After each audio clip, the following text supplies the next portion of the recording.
Hello, hello, hello. You're tuning into another episode of The Wunderkind Show. Today's first topic: do Raven fans want Lamar Jackson to win MVP again? Look, y'all know where I'm going to go with this. If you've watched this show, you know exactly where I'm going to go with this, right? Yesterday, or the last episode, I talked about our schedule, right? And I talked about how hard it's going to be because all of these teams have made exponential jumps at bettering themselves, talent-wise and production-wise. Now, mind you, that's usually what teams try to do, but these teams have literally done it. Like, some of these moves are, like, barring injury, they're home run hits. You understand where I'm coming from? Okay. And we're still out on the jury of not knowing what the Vikings are doing with Justin Jefferson, right? Draft time, they might say, you know what? We don't got a quarterback. We got a young receiver right here. Let's just, you know what I'm saying? Justin Jefferson, we'll get more picks off of him, trade him to Cincinnati. And they were saying how a 3-year, $100 million deal would give, what's his name, exactly what he would want. It's $33 million a year. $33,333,333.33. That's what it is. So, you know, per year. So that would give Justin Jefferson what he wants. So I'm cut from the cloth of saying we still got a lot more offseason to see.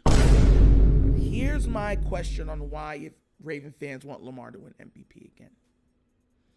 Because you guys have to understand, and I've said this. I said Lamar, to me, individually, if we're not talking about accolades and all the other stuff like that, I think Lamar Jackson is the best quarterback, or take that back. He's the best football player in the entire NFL. You understand where I'm coming from? Okay. Because of that, there's a caveat next to it. You see? Because I like to know two sides of every story. When you're the MVP of a league, it usually means a lot of times that you're the best player on the best team. Usually. But in other instances, it means you're the player that is carrying the most weight, doing the most, carrying the most baggage, pushing your team the furthest with the least. And both of those things have been prevalent in Lamar Jackson's case. I'm an honest person. I tell you how I see it. And I get the other side of the argument that people have, right? They'll say, I don't want Lamar to be MVP. I want to win the Super Bowl. And you'd be like, well, how does that correlate? But then you hear some of them that can eloquently, like, explain their positioning. And they'll say something like, because if he's MVP, that means he's bearing too much weight. They're relying on him too much. They're asking him to do too much. So when playoffs come, if they can slow him down, we get slowed down and lose. And I said, okay, I can understand your positioning. I can. Now I want you guys to understand mine. We have probably the most gifted quarterback to step foot on a field in the last 50 years of the NFL. Now, a lot of y'all going to say, oh, Tom Brady's more gifted. No. Tom Brady was not more gifted. Stop it. He wasn't. Tom Brady made the most with what he had, and he always had amazing teams surrounding him. That just is what it is. You know what I mean? We're talking about gifted individually. You don't need much around Lamar for Lamar to be successful. You understand where I'm coming from? Like Brady, if he doesn't have a good O-line, he's dead in the water. He's not winning more than 6 games. It's like always going to try to dink and dunk, even with weapons. He'll try to dink, but it won't work. That's happened in his last year and on the Bucks. And he had weapons galore. That man threw for what 4,900 yards, 5,000 yards, something like that. He threw for like 40 touchdowns. Had the stats. Couldn't pull it off. When you win an MVP, in my eyes, and on this team, the problem that I have, and I know he's going to win probably again, Lamar Jackson's going to win more than 2 MVPs in his career, barring injury, because injury could change up everything, right? Is that the Ravens rely and look at him and say, hey, we don't have to cover these holes because Lamar is doing it for us. We can get away with poor coaching because Lamar will cover it for us. He don't need a number 1 receiver because Lamar's the big play weapon. So he doesn't need one. And all of us are praying that Zay Flowers is that. He's looking like he is. But we're hoping still because it hasn't come to fruition yet. My biggest problem with Lamar being MVP, because I want him to win MVPs, is that the Ravens take it for granted. You have a one-of-one player in his prime on your team. You had him there during his rookie contract. You didn't put the pieces around him to be truly successful. And Raven fans didn't hold you guys' feet to the fire for him to be to give him what he needs to be truly successful. You even made another shortcut when it came to try to bring in DeAndre Hopkins last year. When you saw that even during last year, as good as OBJ was in spurts, that's all you got from him was spurts. He was a part-timer. I'm talking to somebody. Lamar last year didn't even have Mark Andrews. The O-line was shoddy. For people that, and the funny thing is people like, oh, but Ronnie Stanley's coming back. Ronnie Stanley was being subbed in and out last year. The O-line was shoddy the entire year. That PFF grade is ridiculous. Like, yo. And Lamar was getting the ball out quick. Yo, getting the ball out quick, and there's still people right in his face.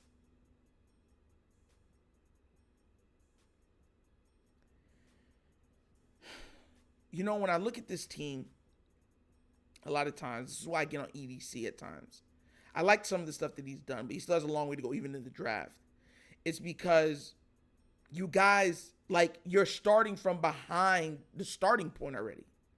I always tell this to people. I said, yeah, his drafting hasn't been bad the last couple of years. His team hasn't been bad the last couple of years, but he has so much to make up for the previous 4 years.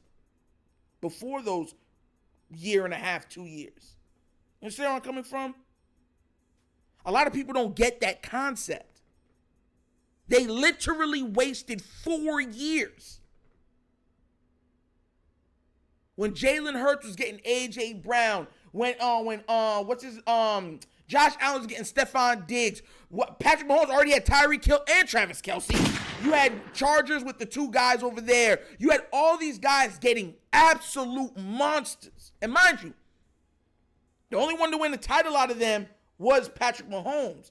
But with those weapons, they could properly, like, offensively go toe-to-toe with him.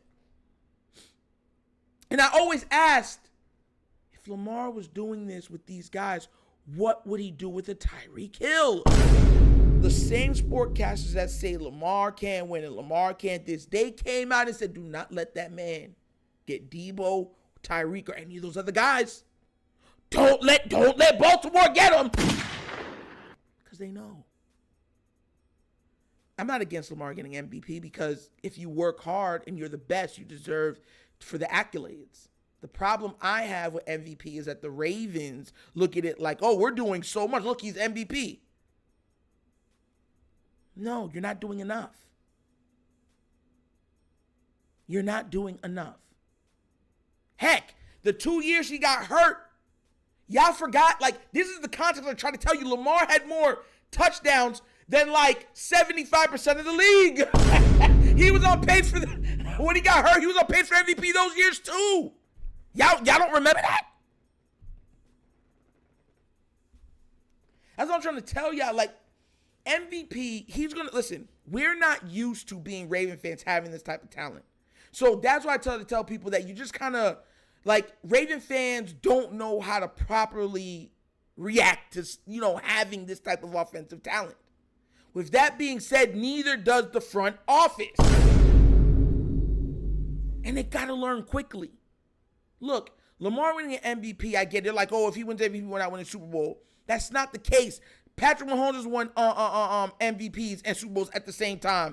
Brady has also. Peyton Manning has also. Like, bro, it can happen. My thing is that I don't want him winning it, and then it's like, he's going to win it. And the Ravens like, oh, they're the best team. They got the MVP and blah, blah, blah, blah, blah. The Ravens front office has to surround him with the talent. Even last year, even though we had the team that everyone felt to go places, he still had less talent around him offensively than his contemporaries. You don't have, understand my viewpoint. It doesn't have to be difficult. Like, everybody wants this, there has to be a dogfight. It has to be, no, we can just blow out the opposition. Make it easy. 20 piece each one of them in differential. Every single game, bang, bang, bang.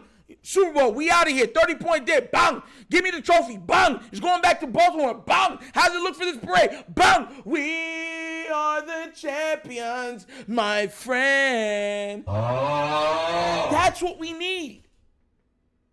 It's almost like the Ravens don't want to be that.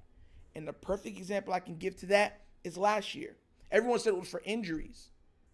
Did y'all see the last 2 or 3 games when they were like, not the last game because that's when no one played, but the last 3 games before that, when they said, you know what, they keep telling us we suck, let's show them what we can really do. And they just started blowing these teams sky high.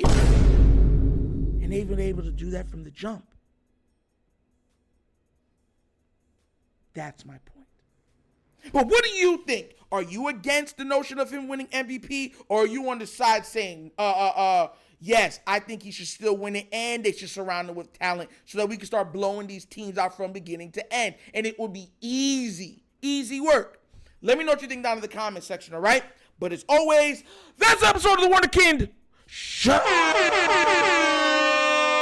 Thank you for watching. Y'all know how we get down. We have fun and we laugh, but everything we talk about rooted in what? Facts and truth. Please do remember, like, subscribe, hit that notification bell, and leave a comment. I love the comments. If you haven't done so already, check out The Wunderkind Show's Patreon. Yes, 3 tiers of content goodness waiting for your consumption. Give it a look, give it a try. Let me know what you think. And if you'd like to donate to the channel, help out, that's how we literally get everything for this channel. Bottom of the screen, QR codes to a Cash App. Cash App located in the description of every video that we do. And the name of it is The Wunderkind Show. Super easy. But once again, this is The Wunderkind Show. This is your host, Nitro, signing off. And as always, you know my slogan. Peace. And I am out of here. Huh? Yerp. Finish him, Daddy.